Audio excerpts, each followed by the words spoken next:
Hello students, welcome to Srinidhi Academy.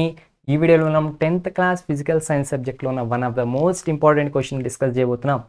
That is draw ray diagrams for a double concave lens of focal length 4 centimeters when objects are placed at 3 centimeters and 5 centimeters on principal axis. Write characteristics of images. So ఒక double concave lens తీసుకున్నాం and ఆ double concave lens యొక్క focal length ఏమో 4 centimetres అని ఇచ్చారు. And అప్పుడు objects తీసుకువెళ్ళి మనం 3 సెంటీమీటర్స్ ఒక దగ్గర ఒకటి 5 సెంటీమీటర్స్ ఒకటి పెట్టామన్నమాట.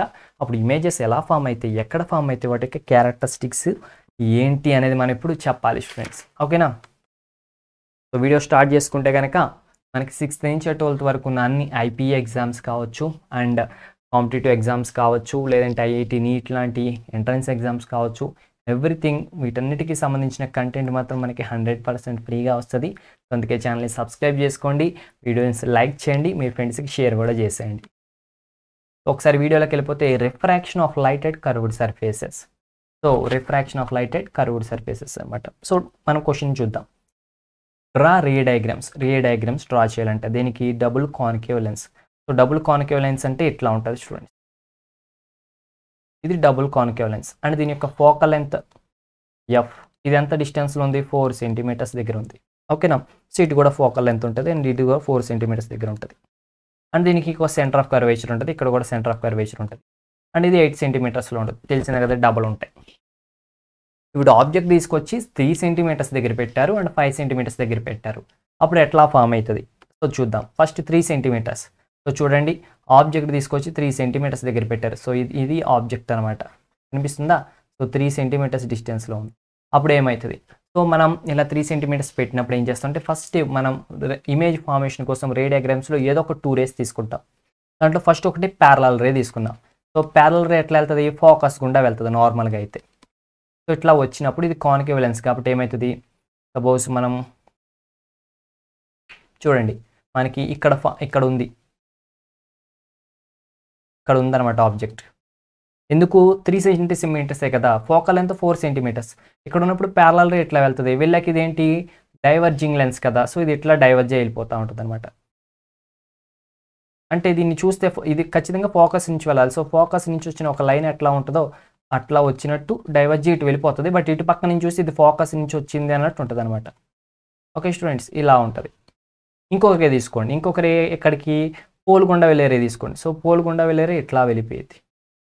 ఓకేనా? సో అప్పుడు ఈ రెండు ఇంటర్సెక్షన్ ఎక్కడైంది? ఇక్కడ అయింది. సో ఇది ఆబ్జెక్ట్ అయితే ఇది ఇమేజ్. సో ఇది ఆబ్జెక్ట్ అయితే మనకి ఇక్కడ ఉంది చూసారు స్టూడెంట్స్, ఇది ఇమేజ్ అనమాట. ఓకేనా? సో డిమినిష్ అయిపోయింది, చిన్నగా అయిపోయింది. అండ్ రియల్ ఇమేజ్ అండ్ మనకి చిన్నగా వచ్చిందనమాట స్టూడెంట్. ఓకేనా? దాట్స్ ఇట్ ఈస్ ద ఎరెక్టే డిమినిష్డ్. అండ్ నెక్స్ట్ ఈసారి ఏం చేసాం? 5 సెంటీమీటర్స్ దగ్గర పెట్టాం. చూడండి, అంటే ఆబ్జెక్ట్ ఎక్కడ వచ్చింది? సో ఈ ఫోకల్ లెంత్ ఇది, ఇక్కడైతే 4 సెంటీమీటర్స్, 5 సెంటీమీటర్స్ ఇంకా దూరంగా పెట్టాం. దీంట్లో కూడా 2 రేస్ తీసుకుంటాం. ఒకటేమో ప్యారలల్ రే, అది ఫోకస్ నుంచి వెళ్ళాలి, అంటే డైవర్జ్ ఇటు వెళ్ళిపోయేది, అక్కడి నుంచి వచ్చినట్టు కనిపిస్తే ఫోకస్ నుంచి వచ్చినట్టు కనిపిస్తుంది. ఇంకోటేమో పోల్ గుండా వెళ్ళేది తీసుకున్నాం, పోల్ గుండా వెళ్ళేది. సో ఈ రెండు అక్కడ ఇంటరాక్షన్ అయినాయి, ఇక్కడ అయినాయి. సో ఇది ఇక్కడ ఆబ్జెక్ట్ ఇమేజ్ అనమాట.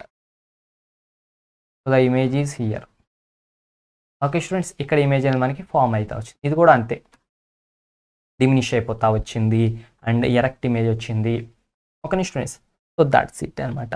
సో దీని యొక్క క్యారెక్టరిస్టిక్స్ దగ్గరికి వస్తే కానీ స్టూడెంట్స్, మీరు ఆబ్జెక్ట్ ఎక్కడ పెట్టినా కానీ ఈ యొక్క మనకి డబుల్ కాన్కేవ్ లెన్స్లో మనం ఆబ్జెక్ట్ ఎక్కడ పెట్టినా కానీ ఇమేజ్ ఎట్లా వస్తుందంటే, image is always the virtual image and it is a erect image and it is a diminished image అనమాట.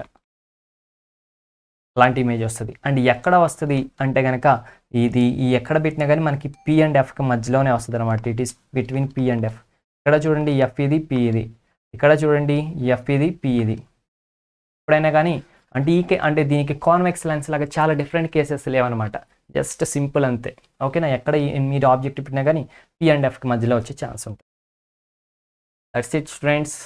సో నెక్స్ట్ వీడియో కోసం డిస్క్రిప్షన్లో లింక్ ఉంటుంది, వెళ్ళి చూసేయండి అనమాట. ఓకేనా? So thanks for the watching students. So subscribe the channel, like the videos, share the videos, comment below if you have any doubts. Bye bye.